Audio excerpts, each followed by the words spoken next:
गुरुदेव, आपके चरणों में कोटि कोटि प्रणाम। आज शिक्षक दिवस है और हमारे जीवन में गुरु का महत्व क्या है, इस पर विद्यार्थियों के लिए मार्गदर्शन किया जाए। अति सुंदर।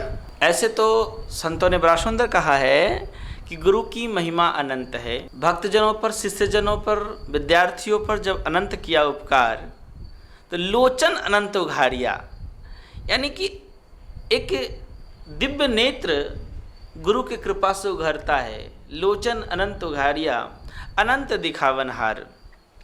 अब आती है बात विद्यार्थी की, तो मैं बताऊं, जीवन में किसी भी विषय को समझने के लिए शब्द ज्ञान, वर्ण ज्ञान, शब्द ज्ञान अनिवार्य है।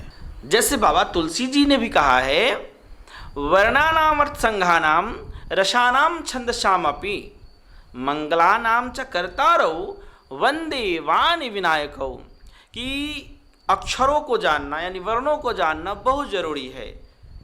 तो शिक्षक से ही जानेंगे, और उसके फिर वर्ण समूहों को जानना, अर्थ समूहों को जानना, फिर उस शब्द में बसे हुए रस को जानना, तथा उसके कवित्व को, उसके भाव को, उसके छंदों को जानना, तथा मंगलों की करने वाली, कहते हैं कि मंगलों के करने वाली सरस्वती जी और गणेश जी की मैं वंदना करता हूँ। यानी आरंभ ही किए हैं रामायण, तो वहीं से आरंभ करते हैं कि मंगलों की करने वाली सरस्वती जी, अर्थात विद्या की अधिष्ठात्री देवी सरस्वती है। यानी विद्या का ही नाम सरस्वती है, विद्या का ही नाम सरस्वती है। तो जिसके जीवन में विद्या है तो समझ लीजिए मंगल ही मंगल है। सा विद्या या विमुक्तये, अगर जीवन में किसी भी चीज से आपको मुक्ति चाहिए, या मोह से, अज्ञान से, दरिद्रता से, अथवा किसी भी दुख से, तो सबके लिए बुद्धि की जरूरत है, विद्या की जरूरत है। इसलिए कहते हैं सा विद्या या विमुक्तये, मुक्ति किसी प्रकार की मुक्ति, चाहे आर्थिक मुक्ति चाहिए, आध्यात्मिकता आपके अंदर चाहिए जो सारे दुखों से मुक्त करेगा, कुछ भी चाहिए तो उसके लिए विद्या की जरूरी है, अंतिम मुक्ति तक सा विद्या या विमुक्तये। और कहते हैं फिर गणेश जी की वंदना करते हैं, यानी बुद्धि को गणेश जी कहते हैं। किसे कहते हैं गणेश जी? बुद्धि को। विद्या के कारण जो हम में विशेष ज्ञान की उत्पत्ति होती है उसे बुद्धि कहते हैं, तो बुद्धि को गणेश कहते हैं। ठीक है, इसलिए मेरे जीवन में विद्या और बुद्धि, विवेक शक्ति दोनों चाहिए, और तब मिलेगा जब हम वर्ण आदि को, शब्द आदि को, वाक्य आदि को पढ़ना जानेंगे। इसलिए गुरु की महिमा बहुत है। चाहे गुरु जिस तरह के हों, शुरू से बचपन से हमें क से लेकर के कविता तक सिखलाता है, संपूर्ण कुछ सिखलाता है। धीरे धीरे जैसे जैसे हम पढ़ते जाते हैं, बढ़ते जाते हैं, आगे की कक्षाओं में जाते हैं, और एक दिन हमें वहाँ तक पहुँचना होता है जहाँ तक कि ब्रह्म की प्राप्ति भी करना होता है। तो गुरु की महिमा तो बहुत है। साथ साथ हम आपको बताएं गुरु की और विशिष्ट महिमा, सांसारिक शब्द ज्ञान, वर्ण ज्ञान तो व्यक्ति को खूब मन और चित्त लगाकर पढ़ना ही चाहिए, इसके बाद ही आगे का पड़ाव आता है। लेकिन जब हम आगे के पड़ाव में पहुँचते हैं, उसके बारे में संतों ने कहा है बड़ा सुंदर। कहते हैं पारस के पर संते कंचन भई तलवार, पारस के पर संते कंचन भई तलवार, तुलसी तीनों नागए धार मार आकार। कि अब तो हमें जो ज्ञान, शिक्षा आदि प्राप्त करना था हमने किया, पर अब आप क्या किए?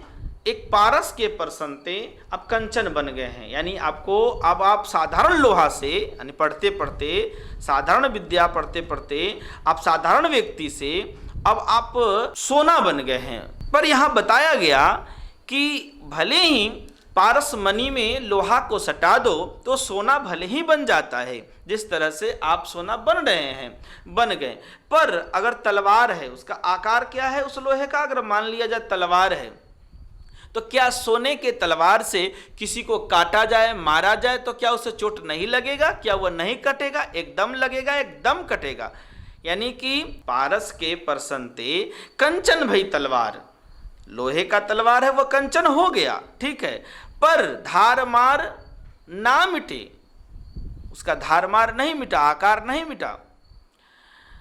जब सद्गुरु जीवन में आते हैं, हमारे जीवन में जब उनका प्रादुर्भाव होता है, तो कहते हैं हाथ हथौड़ा लेके सद्गुरु मिला सुनार। यहाँ कवि का भाव है, संत का भाव है कि हाथ हथौड़ा लेके, हाथ में वो ज्ञान रूपी हथौड़ा संत लेते हैं कि हाथ हथौड़ा लेके सद्गुरु मिला सुनार, कि हमारे जीवन को शोभायमान और सुंदर बना देता है। सोना तो सोना है, पर उसे एक सुनार ही एक सुंदर आकार गहना देता है जो पहनने लायक, धारण करने लायक बनता है।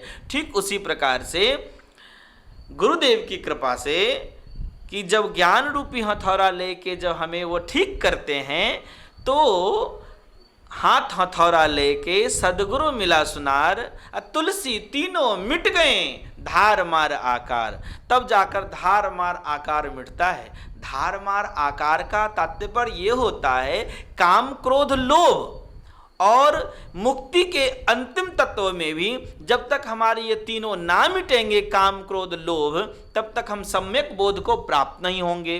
असम्यक बोध के विज्ञान को जान के सम्यक बोध को जब हम प्राप्त नहीं होंगे, तब हम ईश्वर की प्राप्ति नहीं कर सकते। यानी जब तक सम्यक बोध की प्राप्ति नहीं होगी, तब तक हम ईश्वर की प्राप्ति नहीं कर सकते।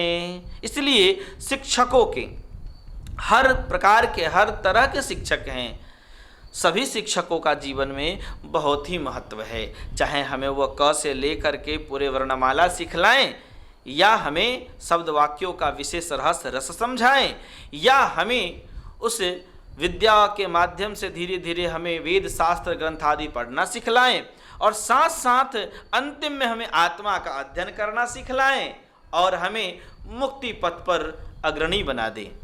तो ये शिक्षकों का महत्व बहुत ही है, जिसे जितना भी कहा जाए कम है। इसीलिए संतों ने कहा है गुरु ब्रह्मा, गुरु ब्रह्मा है। यानी माता पिता ने मुझे तो जन्म दिया, पर गुरु हमें एक नया जन्म देता है, द्विज बनाता है। क्या देकर? तो विद्या देकर। क्या देकर? विद्या देकर, सिखलाकर, ज्ञान देकर के। तो गुरु ब्रह्मा है, और यानी हमें एक नई जन्म देता है वो इस क्षेत्र में, विद्या की क्षेत्र में। तो इसलिए गुरु मेरे ब्रह्मा भी होते हैं, यानी सृजन करना।